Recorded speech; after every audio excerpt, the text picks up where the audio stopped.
Vamos a empezar con las clases del tercer módulo que está dedicado a lo que es la identificación de peligros, evaluación de riesgo y medidas de control, más conocido como el DIPER-C. ¿Estamos?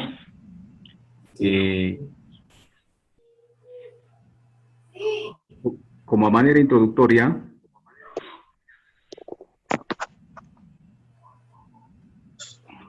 vamos a... Caramba, no quiere correr esto. ¿Qué sucede, no? ¿Por qué es tan importante llevar, hacer este análisis de los peligros y los riesgos en los centros de trabajo, ¿no? Y específicamente en cada puesto de trabajo, ¿no? Ya hace varios años, en Estados Unidos, dos importantes ingenieros que trabajaban en unas aseguradoras de empresas industriales comenzaron a recopilar información para hacer un análisis de los accidentes que estaban ocurriendo en los centros de trabajo y obviamente pues con lesiones hacia los trabajadores y con pérdidas a la propiedad, pérdidas a los procesos. Y por lo tanto, daño. ¿Cómo? ¿Ahora me escuchan? ¿Ahora me escuchan? No, pues. Ya están adelante el padre. ¿Escuchando ahora? ¿Bien? Buenas tardes, ¿cómo me están escuchando? ¿Cómo está llegando la señal? Entonces, estos ingenieros, uno llamado Bill y el otro Henry, hicieron un análisis de aquellos accidentes, ¿no? Que ocurrían en Estados Unidos, ¿no? Tal es así que cada quien armó una pirámide. El ingeniero Beard llegó a la conclusión de que cada 3.000 observaciones que él realizó, 600 de ellos terminaron en incidentes, ¿no? Incidentes peligrosos, obviamente, ¿no? De esos 600, o de esos 3.000 observaciones que habían terminado en 600 incidentes, 30 habían terminado con daños a la propiedad. Obviamente, o sea, se había dañado por los equipos, había habido paralización del proceso. Y de esas 3.000 observaciones también 10 habían terminado en lesiones leves, ¿no?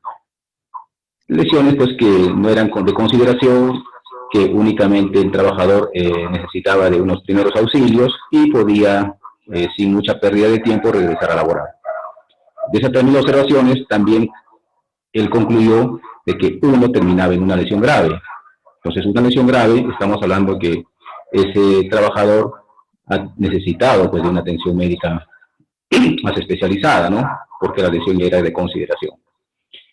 Por su parte, el ingeniero Henrich también hizo un análisis de la información que él fue recopilando, ¿no? Y él concluyó de que de cada 300 accidentes que habían ocurrido, 29 eran con una baja temporal, o sea, un descanso médico de día, por decirte, ¿no? Por decirlo, ¿no? Que le daban el médico al trabajador. Y uno era un accidente grave o mortal.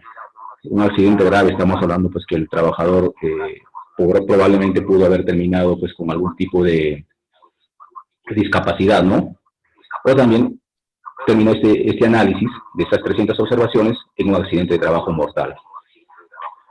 Entonces, como vemos, a raíz de la información que ellos recopilaron, de los datos estadísticos que ellos pudieron analizar, hay que determinar la forma, ¿no? La forma de cómo tenemos que evitar que estos accidentes ocurran, ¿no? Y bajar esa proporción. Obviamente que estos datos estadísticos que ellos analizaron fueron en otra realidad, porque ellos son ingenieros de Estados Unidos, ¿no? Que trabajaron en las empresas aseguradoras allá. Y nuestra realidad es otra. Bueno, probablemente los datos estadísticos, el comportamiento sea distinto, Pero ello no quiere decir que nosotros no tengamos accidentes. Muy por el contrario, tenemos nuestra tasa de accidentabilidad es muy alta, ¿no? Con relación a ellos.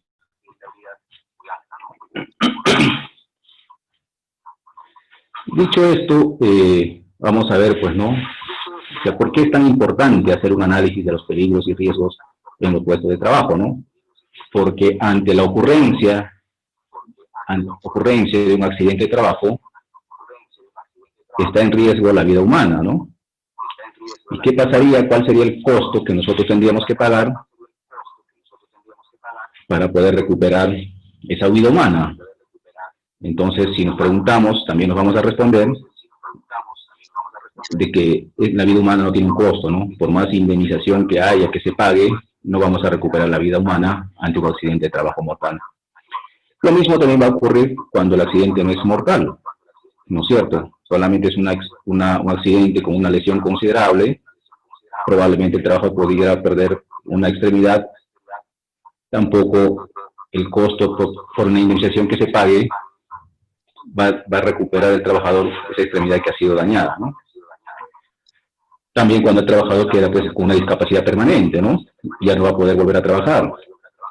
Entonces, el costo que acarrea esta discapacidad es impagable, ¿no? Y así podemos seguir enumerando, ¿no? Entonces, cuando ocurre un accidente, no hay forma cómo recuperar al trabajador, porque no solamente el trabajador se ve afectado cuando ocurre un accidente, también está la familia. Entonces, por eso se dice, ¿no?, que el costo pues es impagable, ¿no? Y el precio pues que se paga es para siempre, ¿no? Porque ya el trabajador nunca va a poder recuperar todas sus cualidades para poder trabajar de la forma como lo estaba haciendo.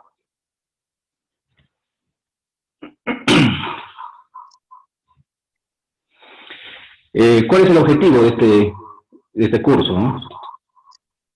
¿Cuál es el objetivo?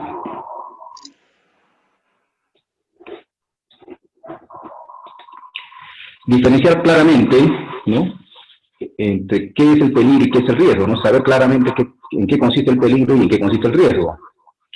Y a su vez familiarizarnos con los términos que se utilizan en la elaboración del IPER, ¿no? Porque no solamente el IPER tiene dos términos de peligro y riesgo, sino hay otros términos adicionales que son importantes en su elaboración y que son parte de su estructura, ¿no? El otro objetivo es saber identificar cuáles son los peligros en su centro de trabajo, evaluar los riesgos que están asociados a estos peligros y determinar medidas de control, ¿no? Y entender cómo se realiza un IPC continuo. Ahora, la matriz IPER tiene una obligación legal, ¿no? Hay una ley que nos obliga a que en todo centro de trabajo pues, se implemente un sistema de seguridad y salud en el trabajo, y como parte de este sistema comprende el IPER, ¿no? Ustedes conocen que existe la ley 29783, ¿no? Es muy conocida ya hace bastantes años, 8 años que ha sido publicada esta ley, y tiene como objetivo, pues, ¿no?, promover una cultura de prevención de riesgos laborales, ¿no? Pero, ¿cómo se va a conseguir este objetivo de promover una cultura de prevención de riesgos laborales, ¿no?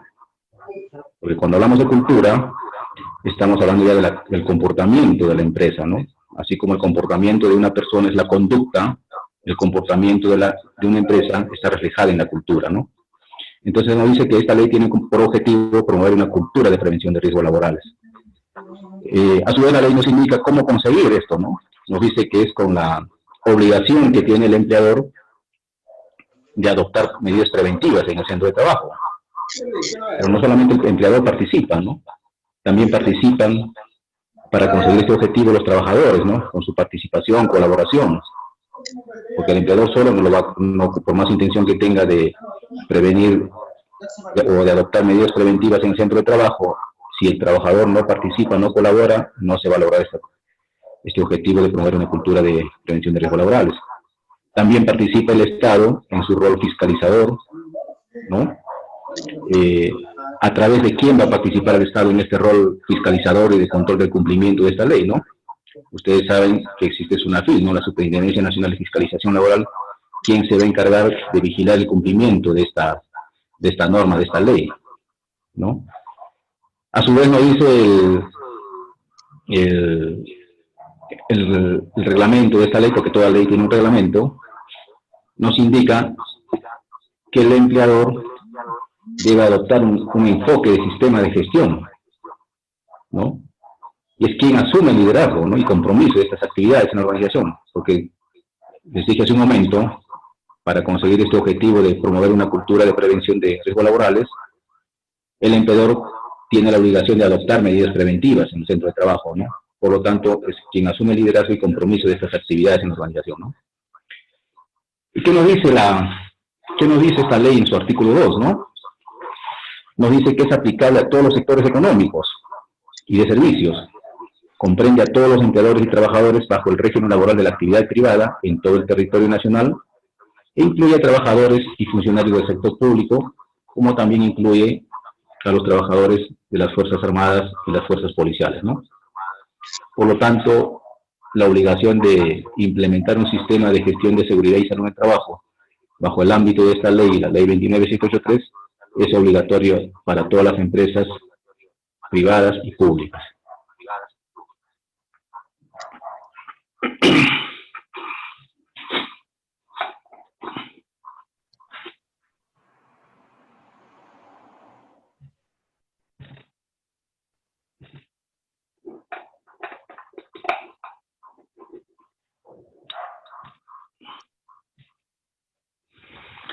Entonces, ¿qué nos dice el reglamento de la ley 29783?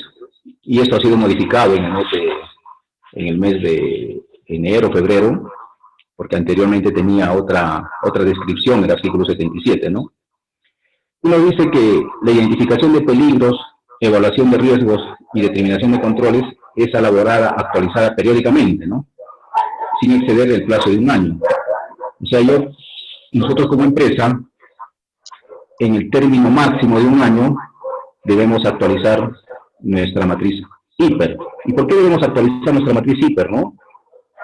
Porque probablemente en un centro de trabajo las condiciones de trabajo estén cambiando.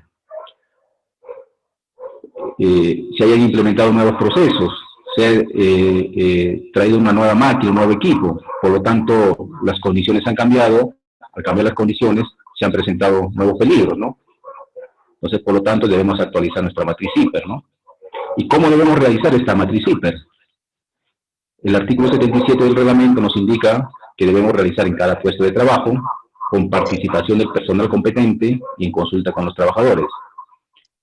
Entonces, cuando hablamos de personal competente, nos estamos refiriendo que esta matriz IPER debe ser realizada por profesionales que conozcan, ¿no?, de la elaboración de la matriz IPER. Pero no solamente es suficiente conocer cómo hacer la matriz IPER, ¿no?, sino que conocer el proceso. Hay que incluirse en el centro de trabajo, ¿no?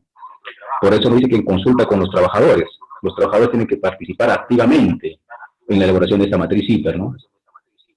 Y también deben participar los representantes del comité, el subcomité o el supervisor de seguridad y salud en el trabajo, ¿no? Ustedes ya saben que el comité es obligatorio para aquellas empresas que tienen 20 o más trabajadores, y supervisor de seguridad y salud del trabajo cuando la empresa cuenta con 20 o menos de 20 trabajadores, ¿no?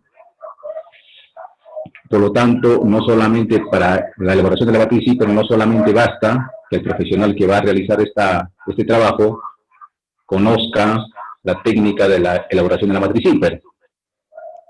Tiene que inmiscuirse en el proceso de la empresa para conocer con detalle qué peligros están presentes en cada puesto de trabajo.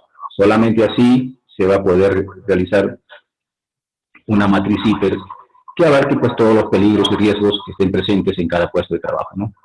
Ahora, otro dato importante, aquí no lo señala el reglamento, pero sí deben tener en cuenta cuando en esta parte dice con participación o en consulta de los trabajadores, ¿no es cierto? Entonces, eso, cuando ustedes hacen la matriz IPER, elaboran la matriz IPER, deben dejar constancia de que los trabajadores estén participando, porque ante una eventual fiscalización se pide la constancia de que los trabajadores hayan participado en la elaboración de la matriz IFAR, ¿no? De no tener esa constancia que acredite que los trabajadores hayan participado, si esta se vuelve en una sanción insubsanable.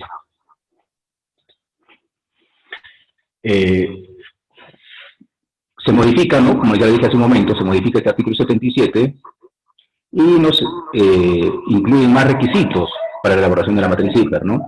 Antes solamente decía que había que identificar los peligros y riesgos existentes en los puestos de trabajo, había que identificar los requisitos legales, no era muy exigente, ¿no? Pero ahora ustedes pueden leer, ahí en su pantalla, nos dice que cuáles son los requisitos, ¿no? Para la elaboración o actualización de la matriz IFAR, ¿no? Identificar los peligros y riesgos, y evaluar los riesgos existentes o posibles, ¿no? Existentes o posibles, ¿no? Yo también tengo que prever, ¿no? En materia de seguridad y salud en el trabajo, que guarde en relación con el medio ambiente o la organización del trabajo. ¿Qué cosas se ha incluido? Nos dice incluir las medidas de protección de los trabajadores en situación de discapacidad. Este es un nuevo requisito que no estaba presente hasta enero o febrero que se modifica el reglamento, ¿no? Entonces hay que tener presente este requisito, ¿no? Donde tener en cuenta las medidas de protección que van a tener los trabajadores en situación de discapacidad, porque un puesto de trabajo probablemente que requiera de un trabajador que esté con sus aptitudes físicas completas, no lo podemos mandar a trabajar a ese puesto a un trabajador pues, que tenga algún tipo de discapacidad, ¿no? También debemos realizar la evaluación de factores de riesgo para la procreación, y estamos hablando de puestos de trabajo que van a ser ocupadas por mujeres, ¿no? El enfoque de género y protección de las trabajadoras y los adolescentes, ¿no? Los resultados de las evaluaciones de los factores de riesgos físicos, químicos, biológicos, ergonómicos, ¿no? Entonces, cuando nosotros elaboramos la matriz IFAR, hay que tener en cuenta cuando se ha hecho un monitoreo de los riesgos físicos, químicos, biológicos y ergonómicos, porque este riesgo o este requisito anteriormente no estaba, ¿no? Pero ahora hay que tener en cuenta aquellos resultados que obtenemos cuando se hace un monitoreo de aquellos agentes físicos, químicos y biológicos, ¿no? También hay que tener presente, como un requisito para la elaboración de la matriz IFAR, el resultado de las investigaciones de un accidente de trabajo o de enfermedades profesionales, ¿no? Entonces, todos estos requisitos hay que tener en cuenta al momento que nosotros elaboramos la matriz IFAR, ¿no? Ahora, estos son requisitos mínimos, ¿no? Nosotros como profesionales de seguridad y salud en el trabajo, somos contratados para una empresa para desarrollar la matriz IFAR y queremos ser más exigentes, podemos incluir más requisitos, ¿no? En nuestro plan de seguridad y salud en el trabajo. Ya, estos son los requisitos, como les digo, les vuelvo a repetir, son los requisitos mínimos que te exige la norma, ¿no? Y ahora, la matriz IFAR debe ser revisada como mínimo una vez al año. Y no solamente eso, ¿no? Cuando sucede algún cambio en la normatividad, sucede algún cambio en el proceso, se adquieren nuevos equipos, nueva maquinaria, o cuando sucede también un accidente de trabajo o una enfermedad ocupacional, hay que revisar nuestra matriz IFAR, ¿no? Para verificar por qué pasó ese accidente. Algo ha fallado, ¿no? Nuestras medidas de control que nosotros hemos recomendado no han sido las más adecuadas y por lo tanto ha ocurrido ese accidente de trabajo.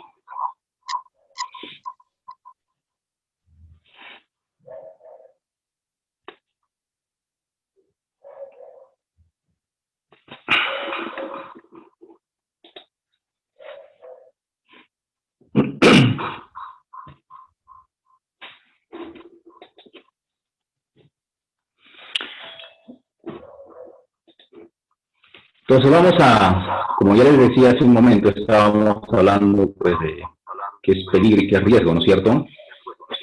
Entonces vamos a definir, ¿no? ¿En qué consiste el peligro? ¿Qué significa el peligro, no?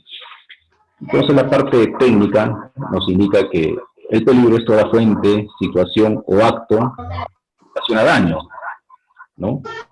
Pero ¿a quién ocasiona daño? ¿No? Hay que preguntarnos eso, ¿a quién ocasiona daño, no? Entonces la respuesta es ocasiona daño al trabajador, al equipo, al proceso, al medio ambiente, ¿no? Porque en un accidente no solamente sale perjudicado el trabajador, también es perjudicado el proceso, los equipos, ¿no? El activo de la empresa, el medio ambiente, ¿no? Ante un derrame de alguna materia química, el ambiente se contamina, ¿no? Y probablemente perjudicando pues a personas aledañas, ¿no?, que estén presentes en el accidente, ¿no? Cuando hablamos de fuente, nos estamos refiriendo pues a una máquina, ¿no?, a una máquina que está en operación. Nos estamos refiriendo a materias químicas que están almacenadas, combustibles, ¿no?, explosivos, es una fuente de peligro.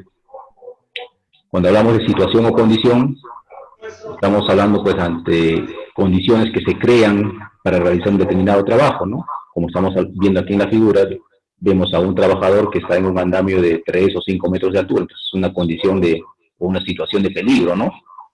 Entonces hay que tomar las medidas de control para evitar que este trabajador pudiera caerse cuando está realizando su trabajo, ¿no? Y obviamente cuando está la fuente, una máquina está trabajando, también algún trabajador puede sufrir algún atrapamiento en esa máquina, ¿no? Cuando hablamos de acto, nos referimos ya a la conducta del trabajador, ¿no? El trabajador sabe, por ejemplo, como vemos en la figura, que para alcanzar la parte alta se sube sobre balde. Sabe el trabajador que esto es peligroso, pero aún así lo hace para poder llegar a esa altura que él pretende y continúa con su trabajo. Por lo tanto, es una inconducta que comete el trabajador. Con esta inconducta está poniendo en riesgo su integridad física, ¿no? En el gráfico del lado derecho vemos, por ejemplo, a una motocicleta que está cargada, pues, no sé, de 6, 7 balones de gas, ¿no es cierto? Y un conductor, pues, que la está conduciendo, ¿no? Ahí, por ejemplo, vemos que se han dado pues, los tres elementos, ¿no? Los 3 elementos del peligro. La fuente está dado por el combustible que está almacenado en los balones de gas, ¿no? La situación o condiciones por toda esa condición, cómo se ha cargado, ¿no?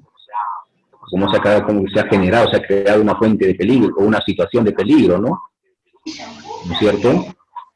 Y el acto, esto que el trabajador, aún sabiendo que esto es peligroso, que no debe hacerlo, él se sube a la moto y decide transportar los balones de gas, pues, ya sea para reparto o llevarlos a un depósito, ¿no?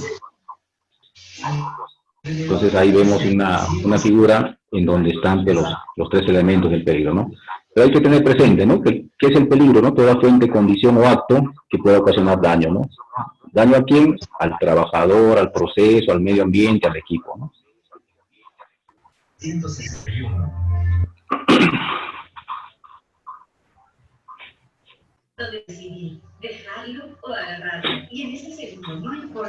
¿Alguna pregunta hasta aquí? ¿O está claro?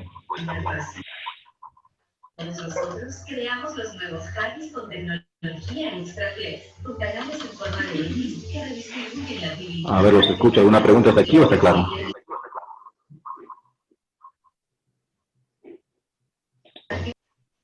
Soy Mónica y tengo 30.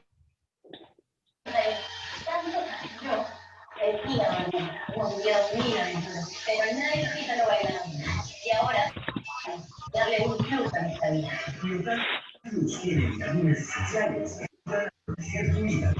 Bien, entonces, como no hay preguntas, continuamos.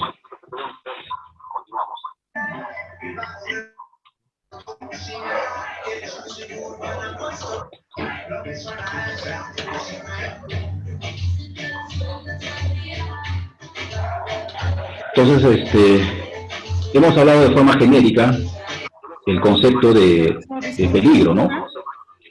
Es toda fuente, condición o acto que tiene el potencial de causar daño a la persona, al medio ambiente, al equipo y al proceso, es lo que hemos dicho, ¿no? Pero también hay tipos de peligros, ¿no? Hay peligros físicos, mecánicos, químicos, psicosociales, biológicos, eléctricos, locativos, ergonómicos y físicos, ¿no? Entonces, los peligros físico-químicos, a modo de ejemplo, está dado, por ejemplo, por los explosivos, ¿no? Entonces, va un almacén de explosivos, ya sabemos que hay un peligro físico-químico, se está trabajando, haciendo voladura, ya sabemos que está presente un peligro físico-químico, ¿no? Porque hay la probabilidad de explosión, ¿no? Por lo tanto, si estamos, vamos a hacer trabajos de soldadura, por decirles, hay que tomar en cuenta que en las cercanías pues no hay explosivos, ¿no? Porque está latente la probabilidad de que estos explosivos, con el calor que genere los trabajos de soldadura, pudieran explosionar, ¿no? Los peligros mecánicos están dados básicamente por maquinaria en movimiento, ¿no? Ahí como ejemplo se ha puesto rotación de poleas, ¿no? Pero no solamente la rotación de poleas es un peligro mecánico, ¿no? Hay maquinaria, vehículos, ¿no es cierto?, que van a ocasionar este peligro mecánico. Tenemos peligros eléctricos. Bueno, ahí no hay mucho que mencionar, pues ya sabemos que el peligro eléctrico pues está dado por la presencia, ¿no? Por la presencia de energía eléctrica, ¿no? Muchas de las empresas, tanto en oficinas como en las plantas, la energía eléctrica está presente, ¿no? Por lo tanto, hay que estar revisando constantemente que los cables que sirven para el transporte de esta energía eléctrica estén en buen estado, ¿no? Los peligros locativos están dados, pues, en el caso se ve, pues, un piso en mal estado, pero un peligro locativo también son las escaleras, son pisos mojados, ¿no? Por ahí pasillos sin barandas, ¿no? Hay una infinidad de peligros locativos, ¿no? Por ejemplo, en las oficinas se ve bastante que los estantes no están adecuadamente empotrados, es un peligro locativo, ¿no? Y ustedes van observando en su empresa, en distintos puntos, y vamos a encontrar peligros, ¿no? Porque los peligros siempre están presentes, ¿no? En toda actividad que realiza el ser humano, ¿no? Desde que existe la vida humana, existe el peligro, ¿no? Los peligros han acompañado a la persona como su sombra, nunca se despega el peligro de una persona, ¿no? Están presentes en todo momento. Tenemos peligros en nuestra casa, tenemos peligros en la calle, y obviamente tenemos peligros en el centro de trabajo, ¿no? Siempre están presentes los peligros, ¿no? Lo que pasa es que muchas veces nos hemos acostumbrado a convivir con el peligro, de tal manera que no nos damos cuenta que este peligro está acompañándonos como nuestra sombra, ¿no?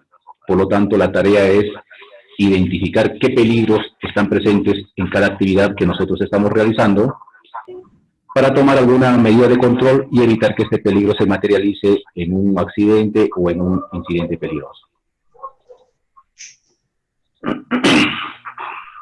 A ver, están preguntando por aquí.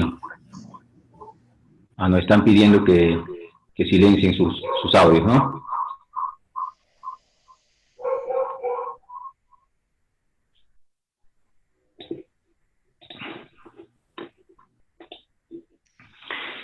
Ya. También tenemos peligros químicos, ¿no? Entonces los peligros químicos están dados básicamente por polvos, humos, neblinas, humedad que está presente en el centro de trabajo, ¿no? Entonces hay que tomar alguna medida de control para evitar que estos peligros químicos representados por los gases, polvos, humos, neblinas ingresen al organismo del trabajador y le causen daño, ¿no? Hay peligros psicosociales, ¿no? Que también causan daño al trabajador. Entonces, estos peligros psicosociales están dados básicamente por una carga excesiva de trabajo, ¿no? Permanencia prolongada en el centro de trabajo. Probablemente algunos trabajadores tengan algunos jefes muy exigentes, ¿no? Que todo el tiempo están riñendo al trabajador, es un peligro psicosocial. El trabajador no labora tranquilo y en algún momento pues pueda cometer ese estado en el que se encuentra de estrés, ¿no? Pueda llevar a que el trabajador se enferme, ¿no? Tenemos peligros biológicos, ¿no? Que están dados pues por virus, bacterias, ¿no? Hongos, ¿no? Y ahorita pues todos sabemos que tenemos pues presente el COVID-19, ¿no? Que es un virus que está presente en todos lados, ¿no? Está en la calle, en los centros de trabajo. Todas las personas somos potencialmente de estar transmitiendo o llevando consigo este virus, ¿no? y tendremos que tomar pues alguna medida de control para poder evitar que este peligro representado por el COVID-19 pueda ingresar a nuestro cuerpo y causarnos algún tipo de daño, ¿no? Por ejemplo, adelantándonos ya un poco, aquí el Ministerio de Salud está exigiendo ya desde hace un par de meses aproximadamente que en todo centro de trabajo se elabore un plan de vigilancia, de prevención y control del COVID-19 en el centro de trabajo, ¿no? Para evitar justamente de que exista brotes de COVID-19 en los centros de trabajo, ¿no? También existen peligros ergonómicos, ¿no? Que está dado por los peligros ergonómicos pues, por posturas forzadas, movimientos repetitivos, levantamiento inadecuado de cargas, ¿no? En este ejemplo vemos que en esta figura vemos que hay un trabajador que está levantando una bolsa de cemento de forma incorrecta, ¿no? Por lo tanto, los peligros ergonómicos pues van a causar algún daño musculoesquelético al trabajador, ¿no? Por estar en posturas forzadas, estar haciendo movimientos repetitivos y levantamientos inadecuados de carga, ¿no? También tenemos peligros físicos, ¿no? Peligros físicos que están representados pues, por los ruidos, por la iluminación, por la temperatura, ¿no? Hay ambientes de trabajo demasiado fríos, o algunos que son muy calurosos, el ruido, ¿no? Maquinaria que hace bastante bulla, va a causar una hipoacusia al trabajador, ¿no? Más comúnmente llamado como una sordera. La vibración también es un peligro físico, ¿no? Entonces, como ustedes ven, tenemos pues una serie de tipos de peligro, ¿no? Pero algo importante que deben tener en cuenta, concéntrense bien, es, aquí lo he remarcado, algunos peligros están con rojo y algunos peligros están de gris. Profesor. Entonces, estos peligros que están resaltados con gris van a ocasionar un daño a la integridad física del trabajador. Profe, disculpe. Por decirlo, ¿no? Un trabajador queda atrapado con una máquina o es atropellado por un montacarga o una máquina grande, el efecto es inmediato, ¿no? Ese trabajador, si tiene suerte, va a salir con vida, ¿no es cierto? Pongamos en ese escenario, pero su integridad física va a salir dañada. Entonces, estos 4 tipos de peligros, ¿no? El físico-químico, mecánico, eléctrico y locativo, causan daño a la integridad física del trabajador. Mientras tanto, los peligros químicos, psicosociales, biológicos, ergonómicos y físicos van a causar daño a la salud del trabajador.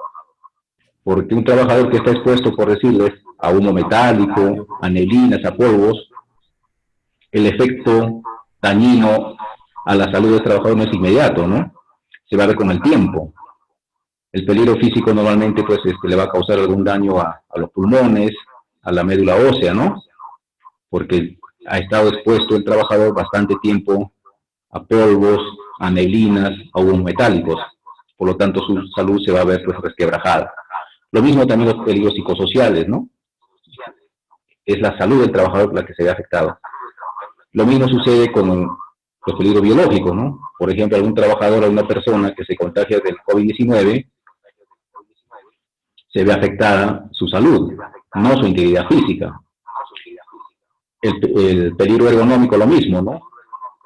Trabajadores que están realizando trabajos repetitivos constantemente, el daño que van a sufrir eso son los músculos de su cuerpo, ¿no? Por eso se llama daño musculoesquelético, ¿no? Entonces no es este tipo de peligro también trae como consecuencia la afectación de la salud del trabajador. Lo mismo los peligros los físicos, ¿no? En un ambiente o cuando un trabajador opera una máquina con excesivo ruido, le va a ocasionar una hipoacusia, más comúnmente, como les dije hace un momento, conocido como sordera, y le está causando pues un daño a la salud, ¿no? Por eso lo he diferenciado, ¿no? Lo he diferenciado de rojo, los peligros que causan daño a la salud, y con gris, los peligros que causan daño a la integridad física del trabajador. Entonces, cuando nosotros elaboramos la matriz CIPER, también vamos a poner el tipo de peligro. Acá tenemos ya las posibilidades que tenemos, ahí no hay como 7 tipos de peligro. y vamos a poner en otra columna de la matriz si ese peligro causa daño a la integridad física o a la salud del trabajador. Acá tenemos como ejemplos, ¿no? Los peligros físicos, tenemos a las vibraciones, ahí tenemos a un trabajador operando este martillo de impacto, ¿no? Que está rompiendo el piso. Y no solamente pues esta máquina hace bulla, sino también tiene vibración, ¿no? Lo cual va a afectar el tacto del trabajador, ¿no es cierto? ¿No? También esta máquina tiene ruido, que le va a ocasionar una sordera, por lo tanto tenemos que tomar algunas medidas de control para evitar de que ese ruido cause daño a la salud del trabajador, ¿no? También la ventilación, ¿no? Que no hay una adecuada ventilación, va a causar pues un daño al trabajador, un ambiente muy cargado, ¿no? La iluminación, ¿no? De repente hay poca iluminación en un centro de trabajo, va a ocasionar que el trabajador realice excesiva o esfuerce su visión, ¿no? Para realizar su trabajo, y esto va a traer como consecuencia, a ver un segundito, acá me hacen una consulta, me dicen, ¿cuál es el término correcto, ergonómico o disergonómico? Dice, ¿no? En realidad, la técnica, la literatura, nos indica como peligro ergonómico, ¿no? Pero nosotros tenemos una resolución ministerial donde lo llaman como peligro disergonómico, ¿no? Pero en realidad se trata de lo mismo, ¿no? Se trata de lo mismo. Entonces, no hay una diferencia entre lo que es ergonómico o disergonómico, ¿no? Lo disergonómico se ha vuelto, o se ha comenzado a escuchar desde el momento que sale esa resolución ministerial, ¿no? Donde indica, pues, todas unas pautas, te indica cuáles son los peligros disergonómicos, qué medidas de control debemos de evitar para que estos peligros disergonómicos no causen daño a la salud del trabajador.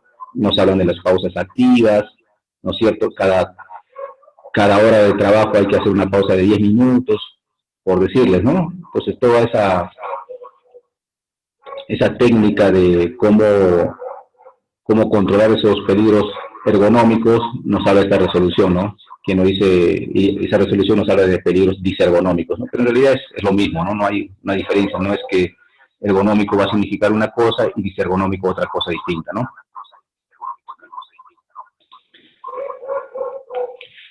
Tenemos también como peligro físico la temperatura, ¿no? Como ya les dije, pues hay, por ejemplo, centros de trabajo donde utilizan estas cámaras frigoríficas, ¿no? Por lo tanto, para poder ingresar el trabajador a sacar los productos que están almacenados en estas cámaras frigoríficas, tienen que protegerse adecuadamente a efectos de que no sufra el trabajador shock térmico, ¿no? Porque la temperatura afuera de la cámara frigorífica es una, por decirles, la temperatura ambiente, y internamente en esta cámara la temperatura pues normalmente está bajo cero, ¿no? Entonces el trabajador al ingresar abruptamente puede sufrir un shock térmico, ¿no? Un shock térmico y con consecuencias hasta fatales. Por lo tanto, el trabajador, para que pueda ingresar a ese tipo de cámaras, tiene que ponerse un equipo de protección adecuado, justamente para evitar que ese shock térmico le cause algún daño. Por aquí tengo algunas preguntas, a ver un ratito.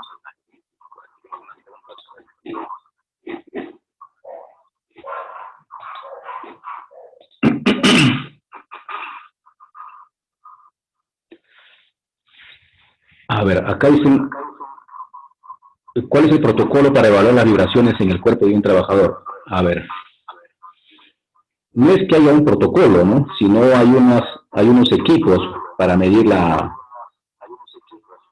vibración. Normalmente se llama vibrómetro, ¿no? Entonces, con este equipo llamado vibrómetro, se va a medir qué tan qué tanto es la vibración del equipo que estamos nosotros pretendiendo medir, ¿no? Y obviamente revisaremos el manual de este equipo, en la cual nos indique cuál es la vibración máxima, ¿no?, que tiene el equipo. Probablemente con el uso del equipo o la máquina haya superado esa vibración recomendada por el fabricante, ¿no? Por lo tanto, debemos de tener en cuenta el manual del fabricante, ¿no? Entonces, esta pregunta que me estás haciendo, de cada cuánto tiempo se hace, también hay que revisar en el manual del fabricante, ¿no?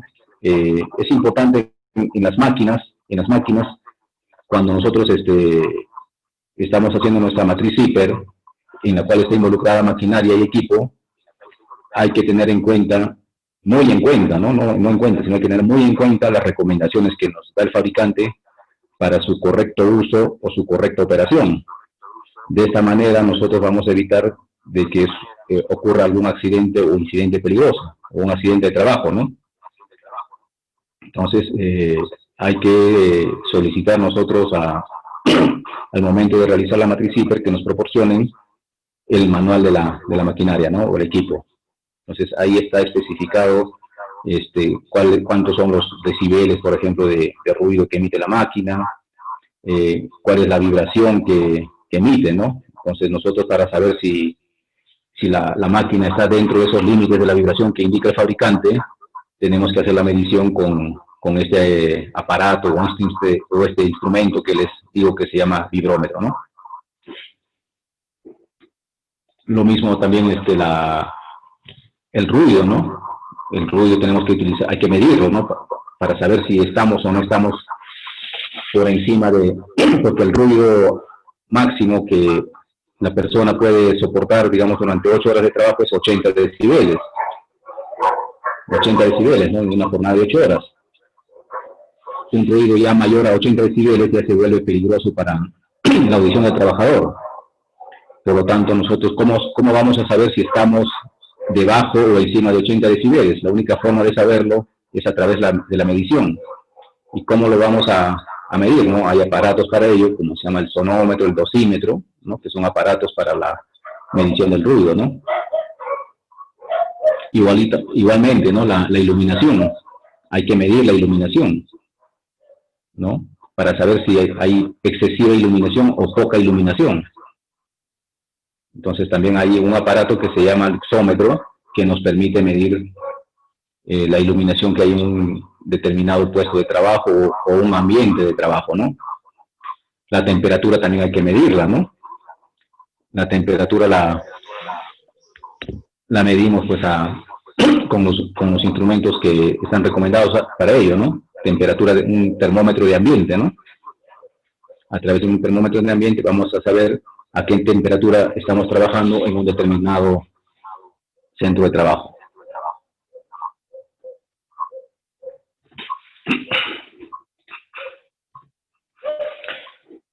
Como ejemplos químicos, ¿no? Ya lo que les estaba mencionando hace un momento, ¿no? Tenemos a gases, vapores, polvo, sustancias en forma líquida, ¿no? Las sustancias en forma líquida pues están los combustibles, ¿no? Gasolina, petróleo, otros solventes, ¿no? Thinner, aguarrás, ¿no? Polvo, ¿no? Hay distintos tipos de polvo, ¿no?, dependiendo del material que se esté trabajando, ¿no? Es el polvo de tierra, de arena, polvo mineral, ¿no? Vapores, ¿no? Los vapores, las sustancias químicas emiten vapores, ¿no es cierto? Gases, ¿no? También hay maquinaria que emite gases producto de la combustión. Entonces, por ejemplo, en el tema químico, o en los peligros químicos, hay una resolución ministerial del sector salud que nos indica el límite máximo de concentración que debe haber en unos centros de trabajo, ¿no? Hay una relación ahí de productos químicos y cuáles son los límites máximos permisibles, ¿no?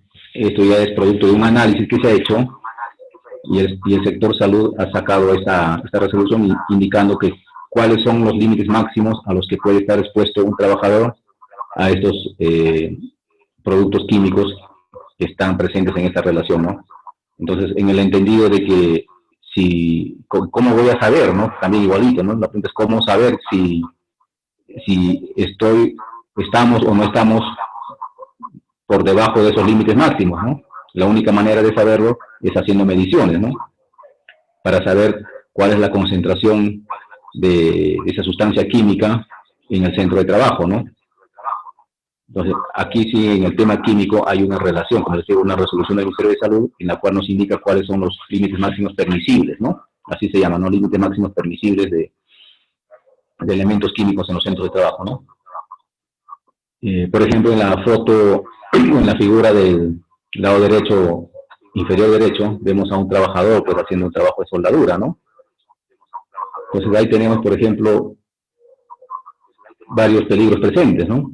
Tenemos al peligro físico, ¿no es cierto?, que está dado por la iluminación, porque cuando se hace un trabajo de soldadura, la iluminación es potente, ¿no? Tenemos peligro eléctrico, la postura, ¿no? Está bastante tiempo parado, ¿no? Posturas, ¿no? Dijimos como peligro ergonómico o disergonómico, ¿no? Posturas forzadas, movimientos repetitivos, ¿no? Pues hay un peligro ergonómico también, hay un peligro químico, ¿no? Porque la soldadura genera, pues, humo metálico, ¿no? ¿No es cierto?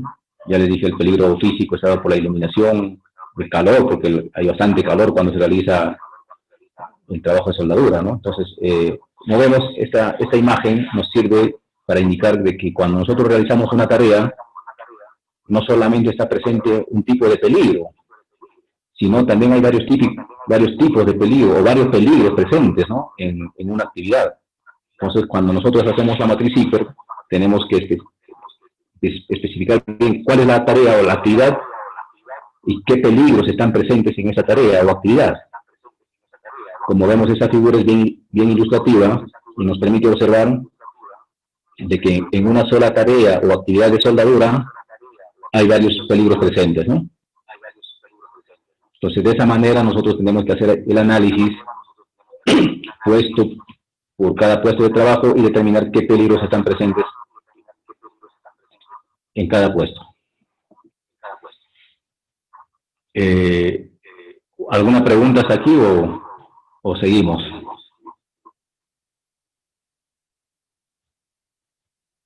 Parece que no hay preguntas, entonces vamos a continuar.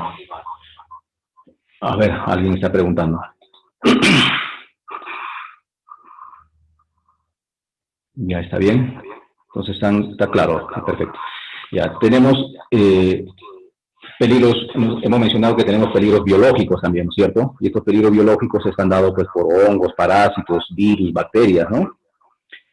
Que van a ocasionar daño, como dijimos, a la salud del trabajador, ¿no? Entonces, cuando se hace el análisis de los peligros presentes en un puesto de trabajo, hay que tomar en cuenta, ¿no? Por ejemplo, muchos trabajadores acostumbran, por decirles, a llevar su comida, su refrigerio al trabajo, ¿no? Pero probablemente cuando no lo hayan refrigerado, este peligro o este alimento se pueda vinagrarse y ya al ingerirlo le puede causar algún daño a la salud del trabajador, ¿no? Y tenemos presente pues el virus que ahora nos ha tocado vivir, ¿no? A la generación que estamos viviendo ahora, el virus del COVID-19, ¿no? Que está presente en todos lados y por lo tanto tenemos que tomar alguna medida de control para evitar de contagiarnos con este virus, ¿no? Igualmente, ¿no? Entonces, por ejemplo, el vector de contagio de este virus es pues a través de las pequeñas partículas, ¿no?, que emiten las personas cuando hablan, ¿no? Por eso se recomienda el uso de mascarillas, ¿no? Pero los otros virus o parásitos o bacterias, hay otros vectores, ¿no? Como tenemos ahí en la figura, ¿no? Tenemos a un rata, un ratón, las arañas, ¿no es cierto?, que son quienes nos transmiten, ¿no? Una picadura de araña, ¿no? Nos vamos a enfermar, ¿no?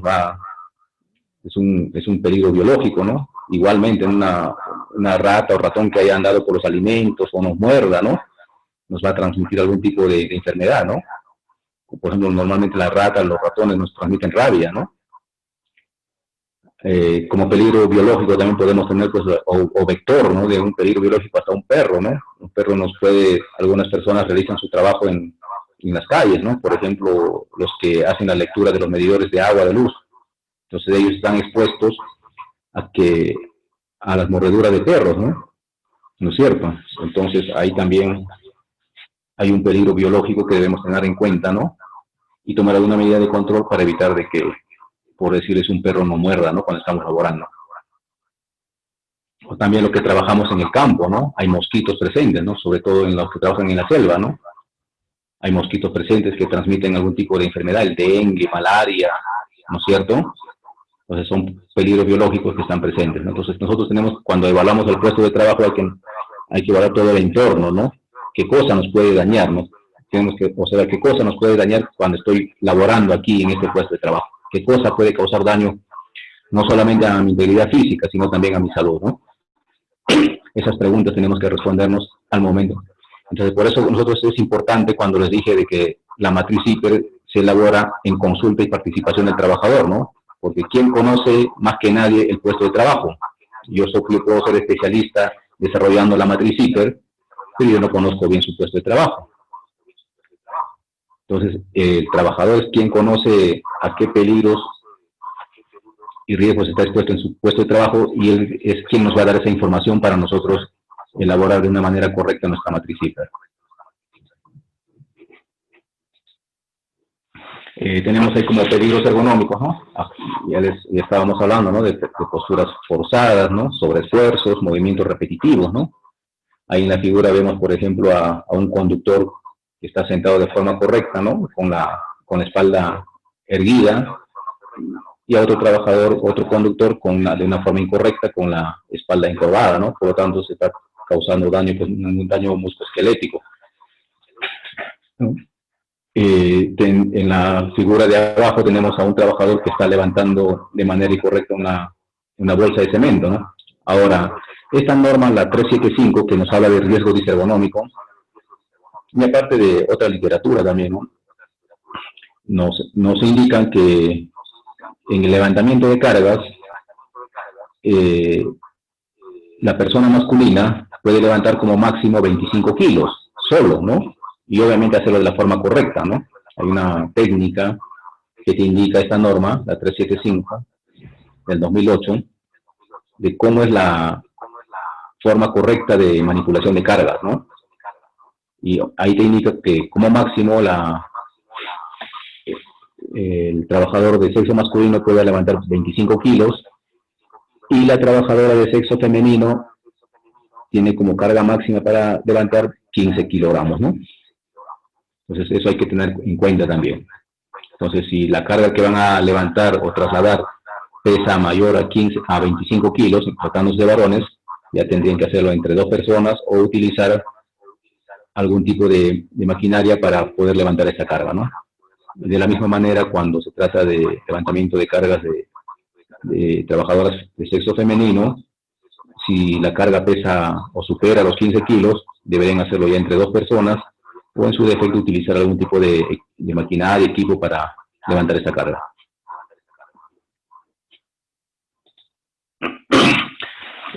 También mencionamos de los riesgos psicosociales, ¿no?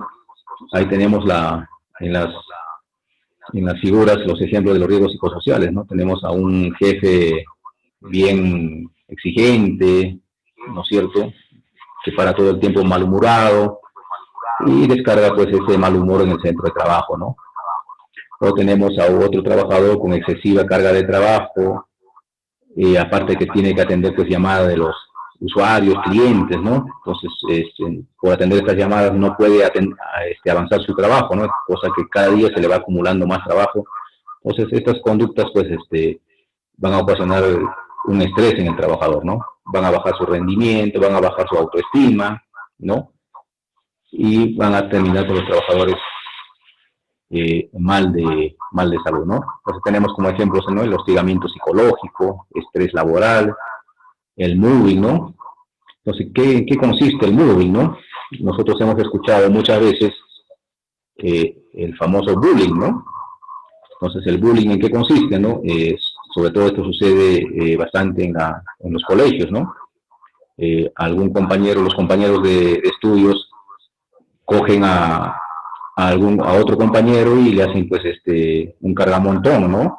Un cargamontón que obliga muchas veces a que este estudiante ya no quiera ir a trabajar. Entonces el moving es lo mismo, es la misma conducta. La única diferencia es que eso sucede en el centro de trabajo, ¿no? Entonces hay un acoso laboral que baja la autoestima del trabajador, ¿no? Entonces solamente cambia el término, ¿no? En la etapa escolar se llama bullying y en la etapa laboral se llama moving, ¿no? Por ejemplo, los trabajadores que laboran en el área de quejas, de reclamos, ¿no? Entonces todo el tiempo se van a enfrentar pues a muchas veces a personas malhumoradas, ¿no? Malhumoradas. Y tiene que saber manejar esa... ¿Qué nos dice acá? Hay una pregunta, ¿no? Vamos a hacer un alto. Si el empleador no se adecua según la norma 375 en levantamiento de cargas, ¿qué medidas debe tomar como supervisor? A ver, si yo como supervisor de seguridad y salud en el trabajo, debo recomendar lo que indican las normas, ¿no? Porque como estas son normas, van a ser objeto en algún momento de fiscalización. Entonces, ¿qué sucede si un inspector de trabajo encuentra que no estás cumpliendo con la norma? Estás cometiendo una infracción. Y toda infracción es sancionable con multa. ¿Me entienden? Entonces, como supervisor de seguridad y salud en el trabajo o como prevencionista, tienes que recomendar, ¿no?, a tu empleador de que cumpla con las normas. Toda vez que ante una eventual fiscalización y encuentren que no están cumpliendo con las normas, van a ser objeto de sanción, ¿no? Eso va a ser tu recomendación como supervisor, ¿no? Exigir el cumplimiento de las normas, ¿no? Por algo están las normas. No están ahí solamente para leerlas y dejarlas archivadas posteriormente.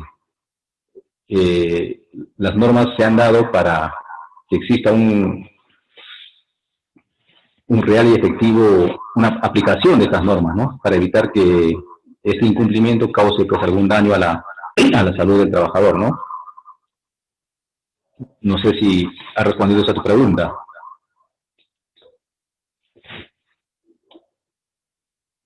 ¿Alguna pregunta hasta aquí?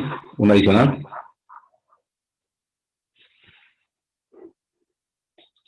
¿Alguna otra pregunta?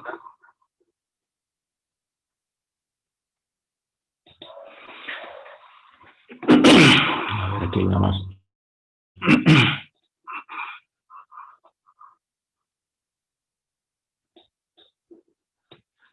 A ver, me dice que no seguimos, o sea que me quiere decir que en tu centro de trabajo no están cumpliendo con las recomendaciones que indica la resolución ministerial 375.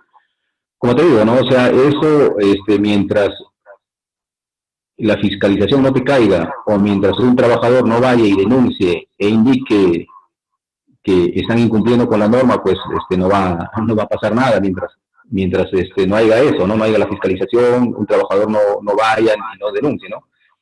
Entonces probablemente el trabajador no denuncie por desconocimiento, ¿no? Pero es parte del prevencionista de riesgos.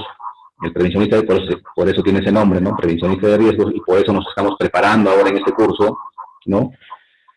Para cumplir con las normas, ¿no? Porque ¿qué vienen a hacer las normas? Son los requisitos mínimos que te exige para proteger la salud y la integridad física del trabajador.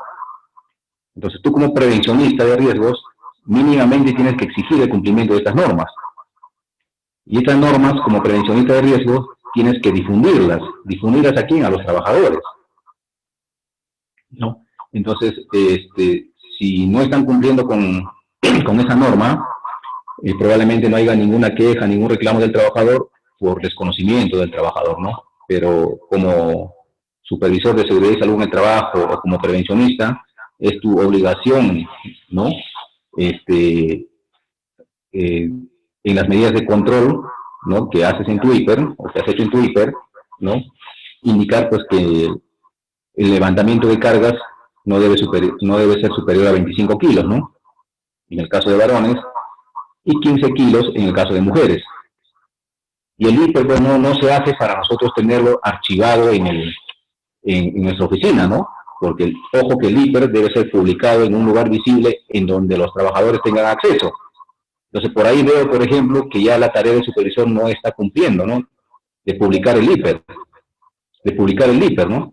Porque si yo considero en mi hiper que no se debe levantar cargas mayores a 25 kilos y el trabajador va y observa, ¿no es cierto? Entonces el trabajador ya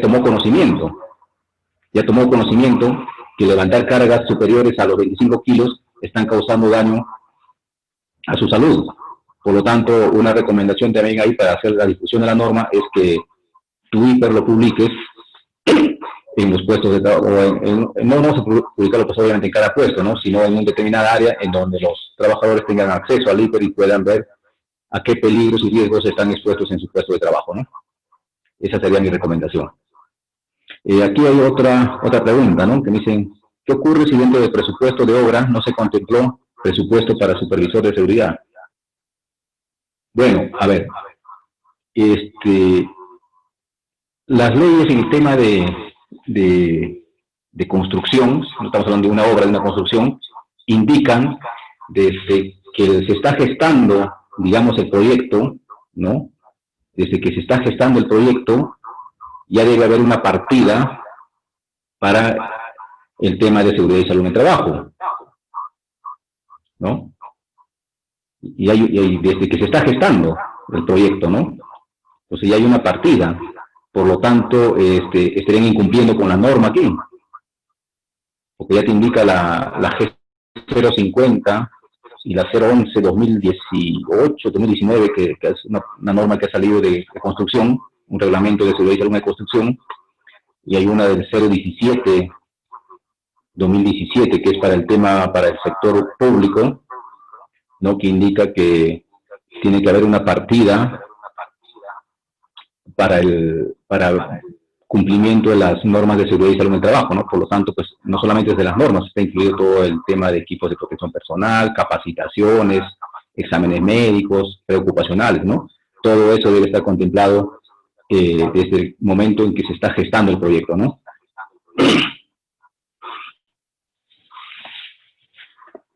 A ver, me dicen acá, eso pasa en las obras, ¿no? ¿Quién nos dice que no? Probablemente esté pasando, ¿no? Probablemente esté pasando, ¿no? Eso es una realidad también, pues, que no se puede negar, ¿no? No se puede tapar el sol con un dedo, ¿no? Pero, ante ese incumplimiento, alguien que tome conocimiento de ello puede tranquilamente, pues, presentar su denuncia a las entidades de fiscalización y puedan llegar, pues, al proyecto, a la obra donde se está trabajando, y exigir el cumplimiento de las normas de seguridad y salud en el trabajo, ¿no? Caso contrario, por ejemplo, ¿no? Por ejemplo, no solamente en la 29783, sino también en los reglamentos sectoriales de construcción, nos indican de que cuando se inicia la relación laboral, los trabajadores deben recibir una inducción general, una inducción específica. Y esto obviamente pues debe estar dado por especialistas en temas de seguridad y salud en el trabajo, ¿no? Y muchos no los cumplen, ¿no?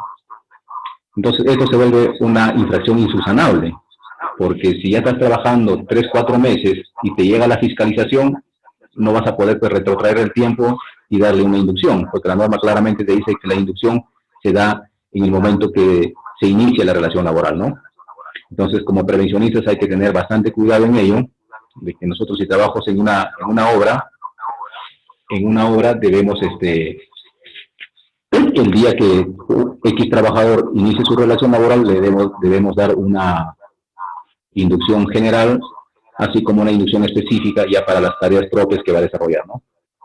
Que hay un comentario, nos dice que la mayoría de los proyectos de los municipios no hay un presupuesto para un prevencionista, ¿no? Pero estarían incumpliendo la norma, ¿no? Incumpliendo la norma, ¿no? Entonces, es por ello que muchos de los municipios son los que más se hacen multar, ¿no? Porque incumplen con la norma, ¿no? A ver, nos dicen, este tipo de trabajos de construcción en viviendas comunes, ¿quién supervisa? ¿La municipalidad o SUNAFIL? Bueno, la municipalidad va a supervisar, digamos, el tema de la licencia de construcción, ¿no? ¿ya? Obviamente que hay unos requisitos para verificar, pues, para poder obtener esa licencia de construcción, ¿no? Y SUNAFIL va a ver todo el tema de seguridad y salud en el trabajo, ¿no? Ver las condiciones de trabajo, ¿no? Y ver la relación laboral también, ¿no? Verificar si los trabajadores que están laborando en la edificación de viviendas comunes están o no están en la planilla, por decirles, de su empleador, verificar si su empleador los ha capacitado al inicio de la relación laboral, durante la relación laboral, verificar si les ha otorgado equipos de protección personal, verificar si ha contratado el seguro SSTR para los trabajadores, porque en construcción es obligatorio, verificar si ha hecho la identificación de peligros o no en los trabajos que están realizando, ¿no? O sea, todo el tema de seguridad y salud de trabajo lo va a ver SUNAFIL, ¿no? Y también el tema de la relación laboral, ¿no?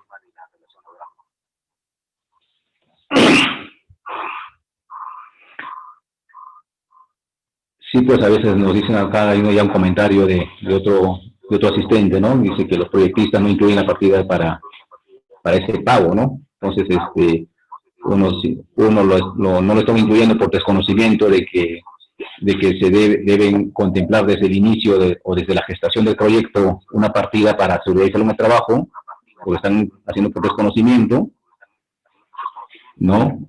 O simplemente lo están obviando por querer reducir costos. Pero ¿costos a qué, no? Exponiendo a los trabajadores a que puedan sufrir accidentes, ¿no? Y accidentes, pues, en muchos casos de manera considerable, ¿no? Dice acá otro comentario: normalmente no se ve el maestro, contrata a sus ayudantes. Lo que pasa que la fiscalización en el caso de SUNAFIL no es tan extensiva porque SUNAFIL no cuenta con suficiente cantidad de inspectores, ¿no? Aquí en la ciudad de Cusco creo que hay no más de 15 inspectores, ¿no? Para toda la región. Entonces es muy poco lo que puede hacer, ¿no? Un municipio tiene más inspectores que SUNAFIL, hablando solamente de un municipio distrital, ¿no? En cambio, SUNAFIL tiene que ver con sus 15 inspectores toda la región, entonces es muy poco lo que puede hacer, ¿no? Entonces tiene más un tipo de fiscalización reactiva, ¿no? Cuando hay denuncias o cuando ocurre un accidente, recién se presenta SUNAFIL, ¿no? Pero en el tema preventivo no lo trabaja mucho, toda vez que no tiene suficientes recursos de inspectores, ¿no? Para que puedan estar vigilando el cumplimiento de esas normas. A ver, vamos a retomar un poco al tema que estamos viendo. Entonces, cuando hablamos al principio, ¿no? Y cuando hicimos la introducción del IPER, indicamos que había dos términos que están amarrados, que van juntos, ¿no? Peligro y riesgo, ¿no? Y hemos indicado la definición de peligro, ¿no? Que es toda fuente, condición o acto que puede causar daño al trabajador o a la persona, al equipo, al medio ambiente y al proceso, ¿no? ¿Y qué es el riesgo, no? ¿Qué es el riesgo, no? Es la consecuencia, nos dice, ¿no? Es como la causa-efecto, ¿no? La causa sería el peligro y el efecto el riesgo, ¿no? Entonces, ¿qué nos dice la definición o la parte conceptual del riesgo, no? Nos dice que es la probabilidad de que un peligro se materialice y genere daño a las personas, ¿no? Al proceso, equipo y medio ambiente, ¿no? Entonces, el peligro se identifica, ¿no? Ya sea, vamos a identificar ya sea un peligro físico, químico, biológico, mecánico, locativo, lo que fuese entre sus diferentes tipos de peligros. O el riesgo también lo vamos a identificar, pero a su vez el riesgo lo vamos a calcular. El riesgo se valora. Ya no solamente nos quedamos con identificar el peligro, ¿no? Entonces acá tenemos, por ejemplo, los mismos ejemplos, las mismas figuras que hemos puesto cuando hemos hablado de la definición de peligro, ¿no? Entonces, como peligro estaba una máquina en movimiento, ¿no es cierto? O una máquina funcionando, nos decía. Pero esa máquina funcionando o en movimiento, ¿qué cosa va a ocasionar? Que un trabajador quede atrapado. Entonces hay un riesgo de atrapamiento, ¿no? Entonces ese es el riesgo y ya identificamos el riesgo. pero también a su vez lo vamos a valorar el riesgo. El riesgo no solamente hay que identificarlo, sino también hay que valorarlo, hay que calcularlo, hay que ponderarlo, ¿no? Tenemos aquí el otro peligro, que era el peligro, la condición o situación, ¿no? ¿No es cierto? El trabajador que estaba laborando en un andamio. Entonces hay un riesgo de una caída a desnivel o a distinto nivel. ¿No es cierto? Acá, cuando el trabajador estaba parado sobre los baldes, ¿no es cierto? Dijimos que era el acto, ¿no? El peligro estaba representado por el acto del trabajador de haber acomodado esos baldes y haberse subido, ¿no? Para alcanzar una mayor altura y poder seguir pintando. Entonces, el riesgo también está dado por la caída, ¿no? La caída a distinto nivel. Entonces, hay que tomarlo, ¿no? Como el peligro que sea la causa y el riesgo la consecuencia, ¿no? Pero ambos no se van a soltar, ¿no? Van a andar juntos, ¿no? En el primer caso era una máquina en funcionamiento o una maquinaria en movimiento, el riesgo va a ser de atrapamiento, ¿no? Ante el riesgo de caída, ¿no? Porque estaba haciendo un trabajo en altura, hay un riesgo de caída a distinto nivel. Lo mismo cuando el trabajador se subió sobre los baldes, hay un riesgo de caída a distinto nivel. Entonces, causa-efecto, ¿no? El peligro es la causa y el riesgo es el efecto, ¿no? La consecuencia. Entonces, por ejemplo, aquí en la figura del lado derecho, parte inferior derecha, vemos pues a los tres elementos del peligro, ¿no? La fuente, acto y situación o condición, ¿no? Tenemos a un montacargas en funcionamiento, ahí tenemos a la maquinaria en movimiento, ¿no? Que es la fuente.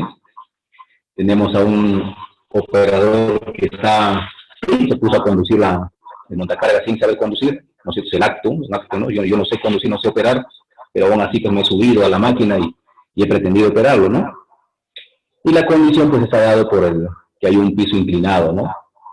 Y como consecuencia se caen las cajas o la carga que está llevando este montacarga y se va a ir encima pues de las personas que están ahí trabajando, conversando o supervisando algún tipo de trabajo, ¿no? Entonces también vemos en ese ejemplo que están los tres tipos de peligro, ¿no? Está la fuente, condición o acto, ¿no? ¿Alguna pregunta hasta aquí? ¿Está todo claro con lo que es el riesgo?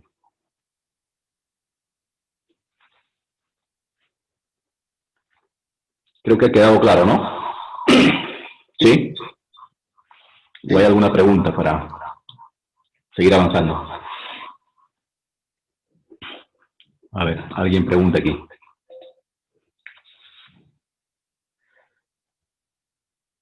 No exactamente igual, ¿no? Lo que pasa que, por ejemplo, ¿no? ¿Qué sucede si, vamos a ver con la figurita, ¿no? Acá el peligro, por ejemplo, vamos a centrarnos en la figura del centro, ¿no? Donde el trabajador, si ustedes se acuerdan de la figura anterior, el trabajador estaba laborando en un andamio de 3 metros, creo que decía, ¿no? Estaba haciendo un trabajo en altura, ¿no? ¿El riesgo cuál es? Que va a sufrir una caída a distinto nivel, ¿no? Pero como consecuencia de esa caída, ¿qué va a tener el trabajador? Como está cayéndose de 3 metros de altura, puede perder la vida, ¿no es cierto? Es una posibilidad, ¿no?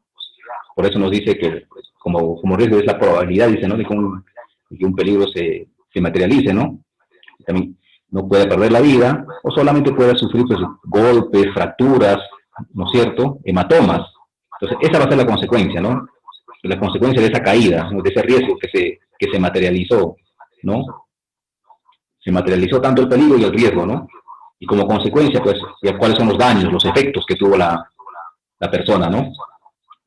Tuvo una muerte, fracturas, heridas, hematomas, ¿no? Igualito, ¿no? Casi, si digamos estas cajas le cayeran a estos trabajadores que están ahí observando, ¿cuáles van a ser también, no? Golpes, o pueden sufrir hasta un atropello del montacarga, ¿no? Y la consecuencia, ¿cuál va a ser de ello, no? Pueden ser pues, fracturas, hematomas, o muerte también, ¿no? Esa vendría a ser la consecuencia, ¿no? Entonces, el riesgo siempre hay que separarlo en dos, ¿no? En dos factores, digamos, ¿no? ¿No? El riesgo en sí, qué cosa fue el evento, ¿no? Que sucedió, qué fue el evento que sucedió, y ese evento qué cosa ocasionó, ¿no? Entonces, eso en nuestra matriz CIPER hay que separarlo de todas maneras, ¿no? Muchas veces lo ponen junto todo, pero no se ve tan ilustrativo, ¿no? Entonces hay que separarlo, ¿no? Ahora hay otra pregunta más. Ah, ya, listo, te quedó claro entonces. Ya entonces cuando nosotros hacemos la matriz IPER, tenemos que tener en cuenta lo siguiente, ¿no? Definimos nuestra tarea o actividad, identificamos qué peligros están presentes en esa tarea o actividad. Obviamente les dije que tenemos que definir qué tipos de peligros, ya sea físico, químico, ¿no? Lo que fuese. ¿Qué riesgos están asociados a esos peligros, ¿no? Y de materializarse, ¿no? De hacerse realidad, ¿no? Esos peligros y riesgos, ¿cuáles son las consecuencias o daños que van a ocasionar en el trabajador? Ya hay que separarlo así en tres columnas, en tres campos, ¿ya? Para que sea bien ilustrativa nuestra matriz IPER. Como les dije, ¿no? El riesgo se calcula, se valora, ¿no? No solamente identificamos y nos quedamos ahí, hay que valorar, ¿no? Entonces, nos dice que el nivel de riesgo de un peligro está determinado por la probabilidad de ocurrencia de un accidente y la severidad de los daños que puede ocasionar. Entonces, ya estamos hablando aquí de dos factores, ¿no? Estamos hablando de probabilidad y severidad. Dos factores que hay que tener en cuenta para hacer el cálculo del riesgo. Ya no solamente hay que identificar, ¿no? Como caída a mismo nivel, caída a distinto nivel, o atrapamiento, ¿no? Eso es la identificación del riesgo. Pero a su vez hay que valorar el riesgo para determinar su nivel de significancia, ¿no? Entonces vamos a ver aquí para ver cómo vamos a hacer el cálculo, ¿no? Acá tenemos a unas figuras, ¿no? En el primer caso de dos trabajadores que están laborando en unos andamios a 3,5 metros de altura, ¿no? Pero no dice que el nivel de riesgo es más elevado en el caso de A debido a una mayor frecuencia de exposición, porque nos dice que no, que va a subir o bajar 15 veces de ese andamio. No lo sabemos por qué lo hace, pero lo hace 15 veces durante su jornada laboral, ¿no? Por lo tanto, su probabilidad de ocurrencia de accidente es más alta, ¿no? En cambio, el trabajador que está en el lado B o en la figura B solamente lo hace 3 veces, ¿no? Entonces, su probabilidad de caída en esa tarea o actividad de estar subiendo y bajando el andamio es menor, ¿no es cierto? ¿No? Entonces, ahí vemos claramente que es la misma tarea, es la misma actividad, pero sucede que el trabajador que está en la figura A sube al andamio 15 veces, se expone a la caída 15 veces, ¿no? En esa actividad de subir y bajar. Mientras que el operario que está en la figura B solamente lo hace 3 veces, por lo tanto su probabilidad de ocurrencia de un accidente va a ser menor. ¿Estamos? ¿Está claros aquí? ¿Sí? Todo claro, ¿no es cierto? Para pasar al otro ejemplo, para pasar al tema de la severidad.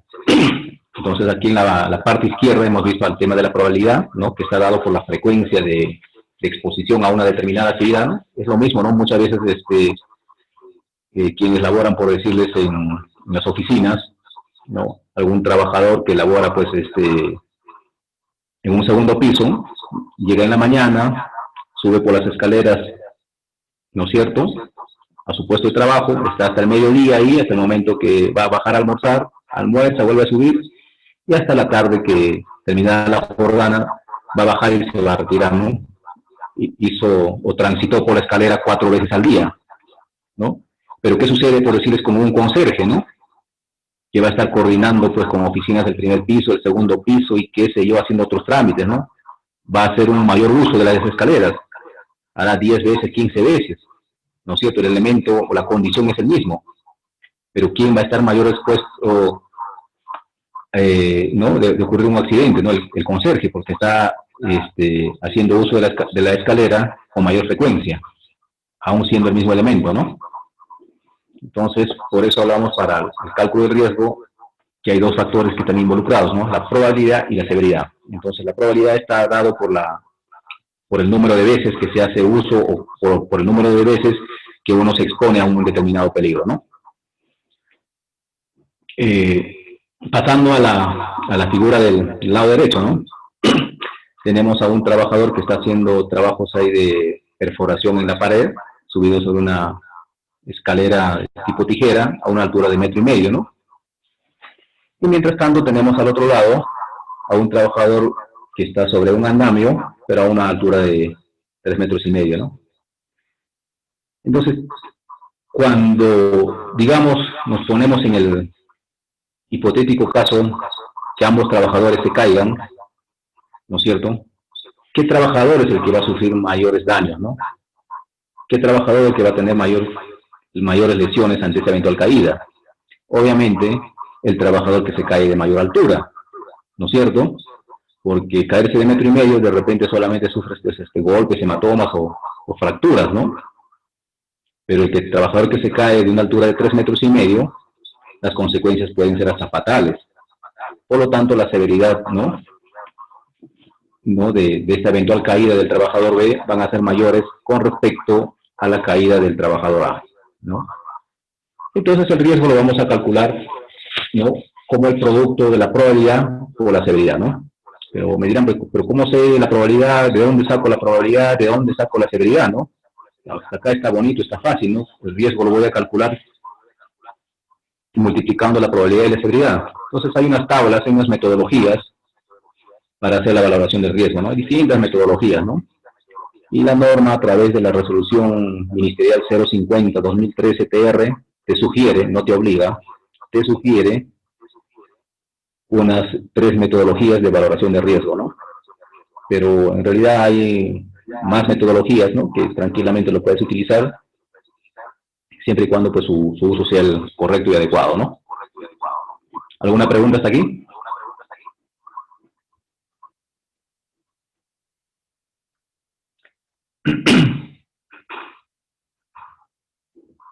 ¿O continuamos? ¿Qué dicen?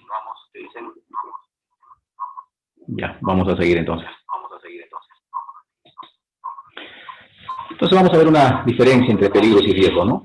Acá con eso lo vamos a identificar, o lo vamos a poder diferenciar con unos ejemplos, ¿no? Por ejemplo, en la figura A, o la figura del lado izquierdo, un trabajador observa que hay un piso mojado, ¿no es cierto? Ese es el peligro, ¿no? El piso mojado, ¿ya? Así como las escaleras, ¿no? Acá tenemos una condición que se crearon, ¿no? Dijimos que el peligro era toda fuente, condición o acto, ¿no? Ahí tienen la condición, el piso mojado. Y el trabajador, pues imprudente, decide pasar por ese piso mojado, ¿no? Por ese piso mojado. ¿Y cuál es dijimos que el riesgo, ¿no es cierto?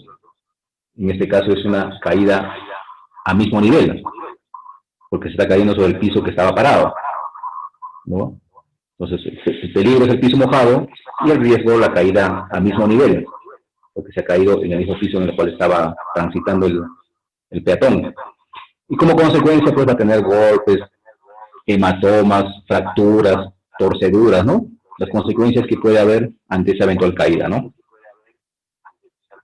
Entonces ahí está bien claro, ¿no? Diferenciado, ¿no? El peligro del piso mojado, el riesgo de la caída de la persona y como consecuencia, pues fracturas, hematomas, ¿qué otras cosas más puede tener el trabajador, no? Está claro, ¿no es cierto? ¿Se entiende el ejemplo?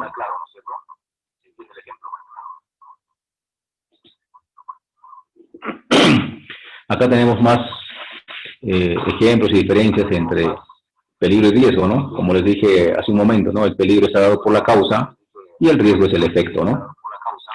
Por ejemplo, tenemos la presencia de materiales químicos, ¿no? Peligrosos, ¿no? En el centro de trabajo. Eso es la fuente, ¿no? La fuente de peligro. ¿Qué cosa podemos nosotros sufrir, ¿no? Ante la exposición o ante el contacto con estos materiales químicos peligrosos, ¿no? Podemos sufrir quemaduras, irritaciones, lesiones, intoxicaciones también, ¿no es cierto? Tenemos otro peligro, cargar objetos pesados, ¿no? Entonces ya sabemos cuáles son los límites máximos de los pesos en el caso de varones y de mujeres, ¿no? Entonces, ¿qué cosa podemos padecer, no? Lesiones a la columna, lesiones musculoesqueléticas, ¿no? Tenemos otro peligro, salir de comisión a instalar un letrero sin arnés, ¿no? Vamos a hacer un trabajo en altura y sin arnés, ¿no? Entonces podemos tener, el riesgo va a estar representado pues por las caídas a distinto nivel, ¿no? Y como consecuencia podemos tener pues fracturas, hematomas, hasta consecuencias fatales puede haber ante una eventual caída dependiendo de la altura, ¿no? Fumigar fuera de la planta, ¿no? En la proximidad del trabajo, ¿no? Estamos haciendo uso también ahí de productos químicos, ¿no? En una fumigación.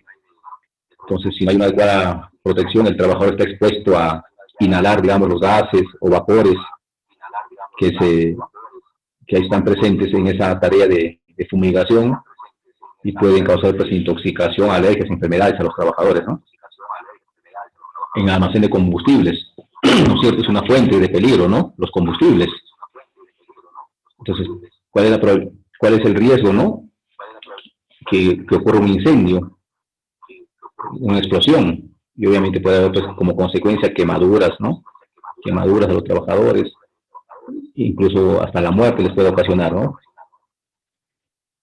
Cuando se implementa un nuevo proceso, ha habido un cambio, ¿no? Un cambio en la organización, ¿no es cierto? Entonces tenemos que identificar los nuevos peligros que están presentes en ese nuevo proceso, ¿no? Si no hacemos la identificación puede causar pues algún tipo de accidente y obviamente causar pues daños a los trabajadores, ¿no? Ya sea a su integridad física o a su salud, ¿no? Acá seguimos viendo, ¿no? Por ejemplo, está haciendo en la figura superior izquierda, un trabajador está haciendo labores de soldadura, ¿no? Y ya como les manifesté hace un momento, en otra figura, el trabajo de soldadura, pues hay bastante iluminación, ¿no? Y esa iluminación va a ocasionar en el trabajador daños a la vista, ¿no? Que se inflame el ojo, que haya pérdida de la visión, ¿no? Finalmente, ¿no?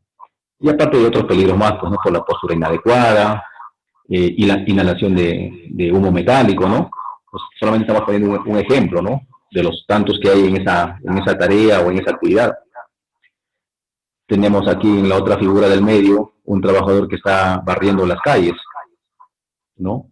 Entonces, en las calles hay pues movimiento vehicular, hay tránsito vehicular, ¿no? Es un peligro que está presente ahí, ¿no? Y el trabajador, si no se ha tomado en cuenta este peligro, no se ha delimitado o no se ha acercado a la zona de trabajo, pues puede ser objeto de un atropello, ¿no? Como que ha ocurrido. Pero no es el único peligro presente, pues, en esa tarea, ¿no?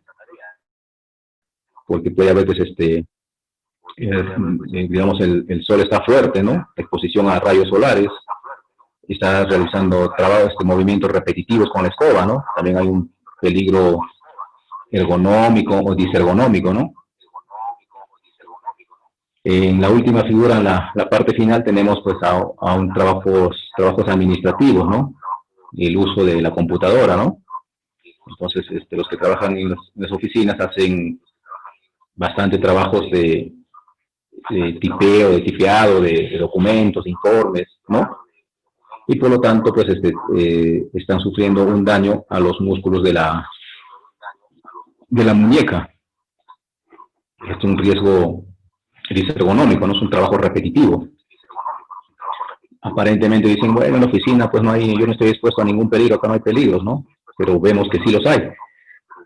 No, hay una postura sedentaria también, porque están bastante tiempo ahí sentados, ¿no es cierto?, sin moverse, ¿no? Entonces hay una postura sedentaria que va a ocasionar pues un daño musculoesquelético, ¿no? Así como el trabajo de tipeo también está causando un daño musculoesquelético. O no musculoesquelético, un daño a los músculos de la muñeca, ¿no? ¿Hasta aquí alguna pregunta?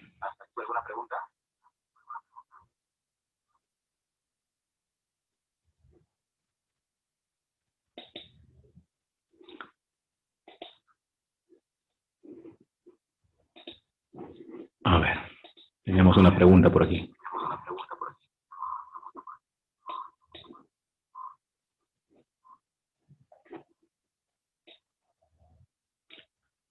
Parece que no hay. Entonces vamos a continuar. Por ejemplo, ¿no? Acá hay vamos a hacer hasta aquí hemos visto, digamos, la parte conceptual, ¿no? De lo que es peligro, lo que es riesgo, ¿no? Ya les he dicho para que se den cuenta rápidamente, ¿no? El peligro es la causa y el riesgo es el efecto, ¿no? Entonces aquí tenemos, por ejemplo, en esta figura unos trabajadores que están haciendo limpieza pública, ¿no? Entonces quisiera que me respondan a través del chat a qué peligros y riesgos están expuestos estos trabajadores. A ver, para saber si está quedando o no la idea o los conceptos que hemos estado transmitiendo ahora, ¿no? A ver, por favor, su participación.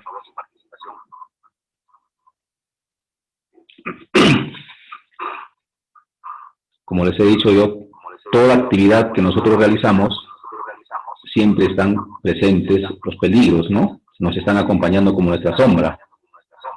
A veces nos hemos acostumbrado a convivir con ellos que no nos damos cuenta que nos están acompañando, ¿no?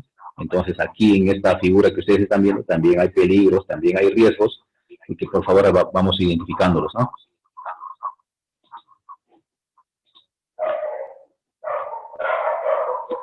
Claro, hay riesgo disergonómico, ¿no es cierto? Movimiento repetitivo, ¿no? Están recogiendo basura, desechos, ¿no? Desechos orgánicos, hay bacterias, virus, peligro de infecciones, ¿no? Infecciones sería riesgo, ¿no? El peligro vendría a ser, pues, por basura o desechos orgánicos, ¿no? Eso sería el peligro, ¿no? El riesgo, las infecciones, ¿no? Zona no está delimitada, ya ves. Riesgo químico. Ajá. A ver, ese riesgo químico, ¿por qué estaría dado? Atropellamiento, claro, ¿no?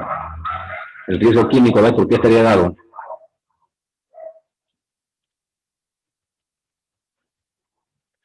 Polvo, ya eventualmente, claro, exactamente. ¿Habría riesgos físicos o no? A ver, porque ahorita estamos hablando hemos identificado tres tipos de riesgo, ¿no? El riesgo disergonómico o ergonómico, riesgo químico, riesgo biológico. ¿Habría riesgo físico o no? Aunque sí, un atropellamiento, dijeron por ahí, ¿no es cierto? Entonces hay un riesgo, eso es riesgo mecánico, atropellamiento. Ruido por el tractor. Ya, pero habría que hacer la medición, ¿no? ¿Cuánto es el ruido que hace el tractor, ¿no? Si está superando o no está superando ese ruido los 80 decibeles, ¿no? Entonces, ahí ya no, pero de todas maneras hay un ruido, pues, ¿no? Sí, claro. Pero también imaginemos que sea un día soleado, ¿no? ¿No es cierto? Pues habría exposición a rayos UV, que es un peligro físico, ¿o no? Exactamente, hay resolana, claro. Entonces es un peligro físico, ¿no? Entonces de esa manera nosotros, ¿no? Vemos todas las posibilidades que hay, ¿no? En el centro de trabajo, ¿no? O en la tarea que se está realizando, ¿no? ¿Qué peligros están presentes en ese puesto de trabajo, ¿no? Y una vez identificados los peligros, vamos a identificar los riesgos, ¿no? Los rayos UV, ¿qué cosas van a ocasionar en el trabajador, ¿no? ¿Cuál va a ser el riesgo, no? El peligro son los rayos UV. ¿Cuál sería el riesgo? A ver, ¿quién me dice cuál sería el riesgo ante ese peligro inminente de rayos UV? ¿Cuál sería el riesgo? Daños a la piel sería la consecuencia, pero el riesgo va a ser la exposición a los rayos UV. ¿Biológicos? Lo mismo como el riesgo biológico, ¿no? Va a ser el peligro biológico, el riesgo va a ser la exposición a la materia orgánica, digamos, ¿no? Exacto. No la exposición, ¿no? Igual el ruido, ¿no? El peligro es el ruido. ¿Cuál es el riesgo? La exposición a ese ruido, a esa bulla, ¿no?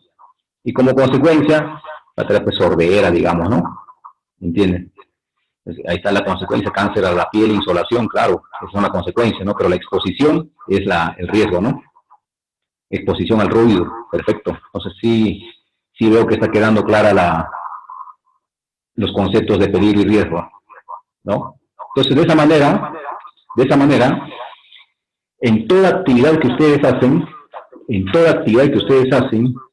ya sea en su casa, ya sea en la calle o en su centro de trabajo, tienen que identificar el peligro y el riesgo que está presente. Porque yo puedo hacer una matriz CIPER en mi casa, tranquilamente, porque en mi casa también hay actividades que se hacen, ¿no es cierto? En la cocina es un lugar en donde existen mayores peligros. Cuando yo me voy a duchar también existen peligros y riesgos. ¿Cuántas personas han perdido la vida en la ducha? ¿No? Entonces hay piso mojado, ¿no es cierto?, por el agua. A eso sumado el uso del jabón, del champú, el piso se vuelve más resbaloso, ¿no es cierto? Hay un riesgo de caída a mismo nivel. ¿Qué sucede si ante esa eventual caída me golpeo contra el murito de la ducha, ¿no? El murito separador. Puedo perder la vida ahí. Muchas personas han perdido la vida ahí. Entonces, como ustedes pueden ver, en toda actividad que nosotros realizamos, están presentes los peligros y riesgos, ¿no? Por eso les dije que muchas veces nos hemos acostumbrado a convivir con el peligro, que no nos damos cuenta que nos está acompañando siempre como nuestra sombra, ¿no? Y lo mismo sucede pues en la calle, ¿no? Podemos ser objeto de atropello, de atropellamiento, podemos ser objeto de mordedura de perros, hay un hueco ahí que no está tapado, ¿no?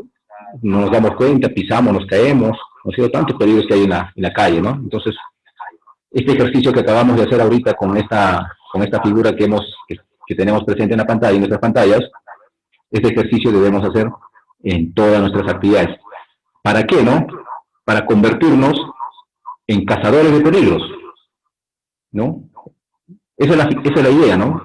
Si nosotros en nuestras actividades diarias que hacemos identificamos qué peligros hay en estas actividades, sin darnos cuenta nos vamos a hacer un hábito, ya que a toda actividad que vamos a realizar, identificar un peligro, identificar el riesgo, valorar el riesgo, ¿no? ¿Qué consecuencia va a tener? Entonces, de esa manera vamos a entrenarnos para poder desarrollar o elaborar nuestra matriz CIPER con mayor precisión. ¿Estamos claros, no es cierto? ¿Alguna pregunta para seguir?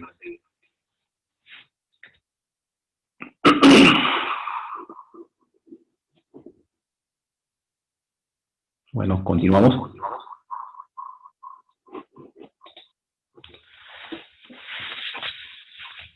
Entonces, además de lo que es peligro, riesgo, consecuencia, hay otros términos adicionales que se utilizan en la matriz CIPER, ¿no?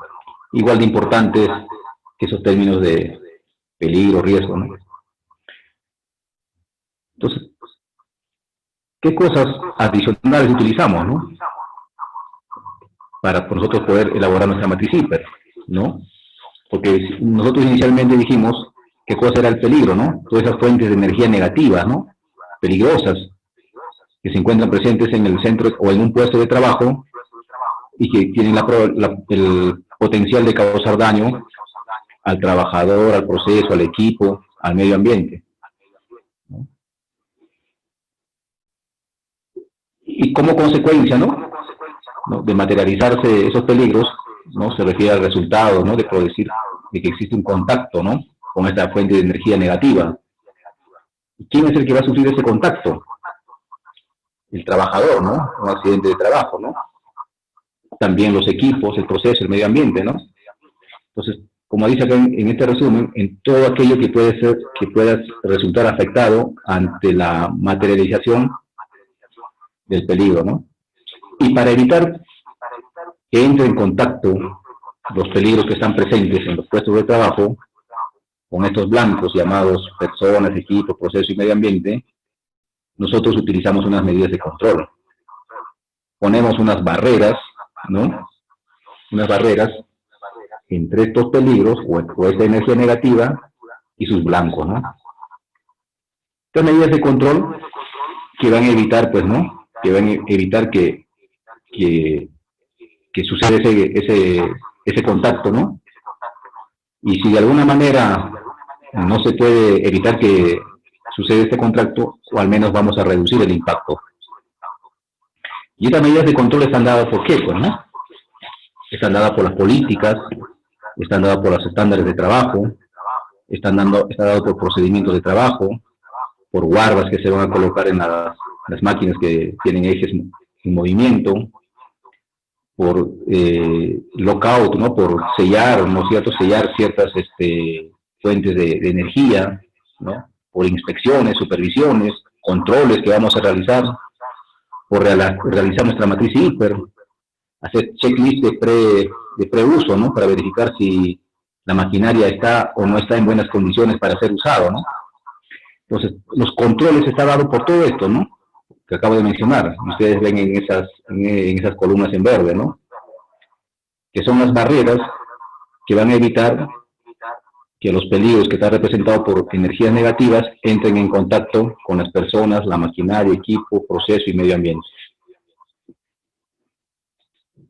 Entonces aquí tenemos, ¿no? Una manera gráfica también, ¿no? Tenemos ahí los peligros, ¿no? Y hemos mencionado que hay peligros físicos, químicos, biológicos, ¿no? Ustedes ya lo conocen, ¿no? Y la barrera, ¿no? Que nosotros vamos a poner, ¿no es cierto? Como especialistas, como prevencionistas en temas de seguridad y salud en el trabajo, la barrera que vamos a poner a través de las medidas de control para evitar de que estos peligros entren en contacto con los trabajadores, ¿no? Ya, esa es la finalidad y el objetivo de desarrollar una matriz hiper, ¿no? Establecer medidas de control para evitar de que los peligros entren en contacto con los trabajadores. ¿Está claro hasta acá? ¿O hay alguna pregunta? Pregúntenos todo lo que puedan.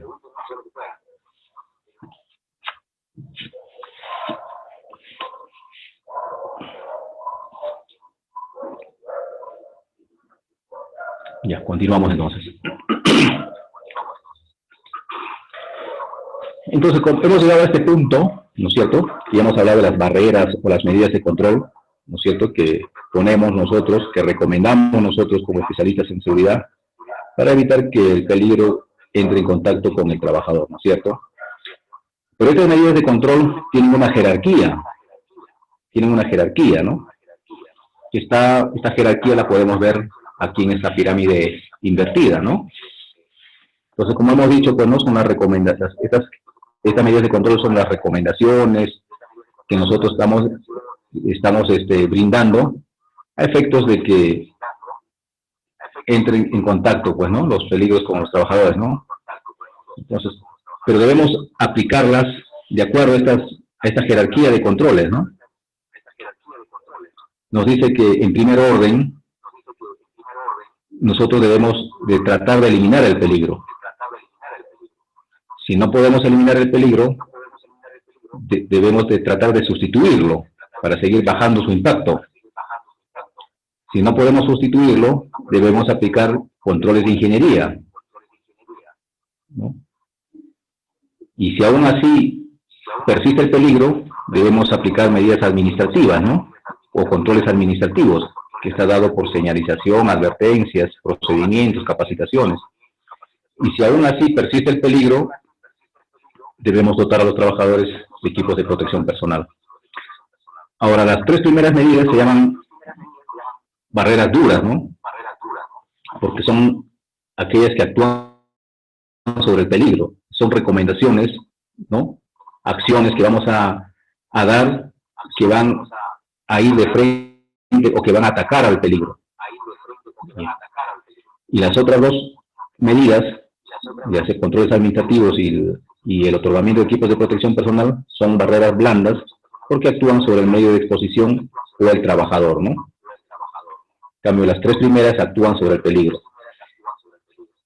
Entonces, nosotros tenemos al lado derecho unos ejemplos con unos gráficos para entender más claramente en qué consiste cada una de ellas, ¿no?, estas medidas de control, ¿no?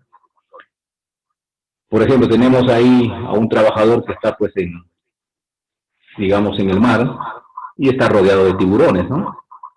¿No es cierto? Está en el mar, haciendo su trabajo, y está rodeado de tiburones. Y obviamente, pues, el peligro es alto que estos tiburones se lo coman al trabajador. ¿Y cómo vamos a eliminar nosotros ese peligro? Obviamente quitándole a ese trabajador o a esos tiburones de ese medio ambiente de trabajo, ¿no? Ya sea aislándolos, ¿no es cierto? Entonces ahí eliminamos el peligro. O cómo vamos a sustituirlo, ¿no? De repente que en lugar de que sean tiburones, en ese medio ambiente o en esa actividad ya no estén tiburones, sino estén delfines. Y ya va a ser pues unos seres más amigables al trabajador, ¿no? Ya no van a atentar contra su vida, ¿no es cierto? Entonces se ha controlado el peligro, ¿no? Se ha sustituido el peligro.